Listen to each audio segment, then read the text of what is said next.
90% of all the filming that ever happens at Universal happens in our sound stages, in our front lot. But sometimes, if our budgets allow us, sometimes we're able to actually film in real-life locations as well. But if you're filming in a real-life location, you're still a little limited in terms of how much you can actually utilize the space. So for example, if you're actually able to film in real-life New York City, if you're filming some kind of action sequence, let's say in New York City, you can't actually destroy real-life New York City. You have to use some gimmicks, you have to use some visual effects to make that action sequence actually come to life. So if we ever need to film in any kind of metropolitan space here at Universal Studios, we like to come right here to our metropolitan sets to bring those locations to life. You have a very gorgeous view of it right now, but just wait everybody. We're going to be rounding this corner in just a few moments. You're going to see a lot of personality here. We have buildings of every kind that accommodate for any regular businesses that you would see in real life. Banks, hotels, restaurants, apartments, bookshops, stores, offices, movie theaters, anything that you might imagine that we might need. We all got it right here.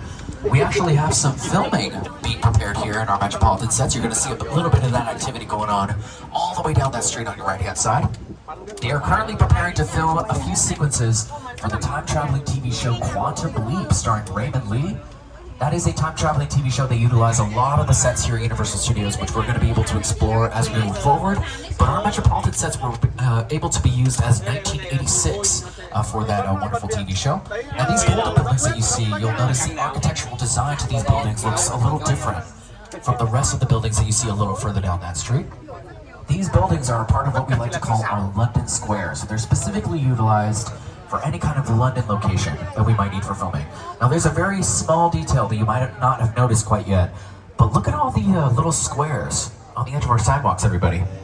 These are there so we can implement extra street lamps. So anytime that we need to do any kind of nighttime sequence, or maybe we're exploring a certain time period, we can put era-appropriate street lamps into any of those squares there. So it's a very small detail, but it really allows us to transform our locations here and allow us to travel through time. Now over here, obviously, this huge wall that you saw earlier is this massive metropolitan backdrop. And there are pipings right behind this wall that stretch all the way up to the top of this backdrop. Now obviously these look like a bunch of metropolitan buildings, but on the top of this backdrop are some chimneys. So these pipes allow smoke to come out from the top of this wall here to make it look like the chimneys on this backdrop are actually blowing smoke. Even in these little potholes that you'll be able to see as we move forward, all of these manholes, of course, they also have some piping in them as well to allow for smoke to come out of them. But further down, on your right-hand side, is a part of what we like to call our New York Street. It's one of the most frequently used streets here in our Universal Studio Metropolitan set. We actually reserve that entire street, we block it off, and we build all of our obstacle courses for American Ninja Warrior, that TV show. All of the elaborate obstacle courses that you see in that show were built and filmed all up and down that New York Street over there. And if you're looking closely, even at the brick walls on these buildings, you'll notice that these brick walls aren't actually made out of brick at all. In fact, a lot of the buildings in our metropolitan sets are made almost entirely out of plywood, plastic, and plaster. And that just makes it a lot easier for all of our set decorators to change the appearance of our buildings and accommodate them for whatever kind of production is going on here at Universal, regardless of the location or the time period that we might be exploring.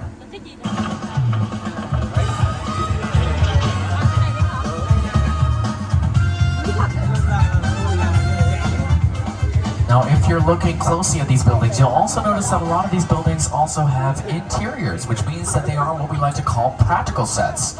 We're able to film both inside and outside almost every building here in our metropolitan sets. Now, really quickly, I'm going to show you a clip from the movie Bruce Almighty, starring Jim Carrey.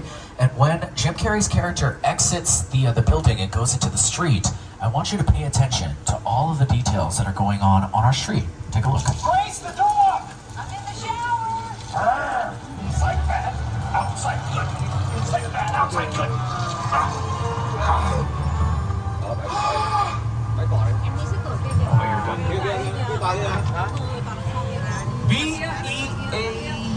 Now, I'm going to show that clip one more time, but really quickly, it's one thing to have our metropolitan sets here at our disposal, but it really does take an entire village of people to make even one scene like that come to life. So again, I'm going to show that clip one more time, and look at all the things that we added into our metropolitan sets. On the street, we have some background actors, we have extras filling in the space We have some vehicles parked there. We have some signs on the sidewalks. All of those small details you wouldn't even notice, but they really allow your eye to really feel like this is a real metropolitan area here. Now again, we're going to be able to show you a little bit of our New York Street as we move forward in just a few moments. Our New York Street was also transformed into 1940s New York for Captain America: The First Avengers, starring Chris Evans. If you're a fan of Lady Gaga, her music video for The Edge of Glory was also filmed all around here. So take one last look at our metropolitan sets. We're going to be leaving our concrete jungle behind, going somewhere a little more exotic now, a little further away from society. We're actually going to be approaching a very ominous tunnel coming up right here on your right-hand side. We're going to be exploring Skull Island.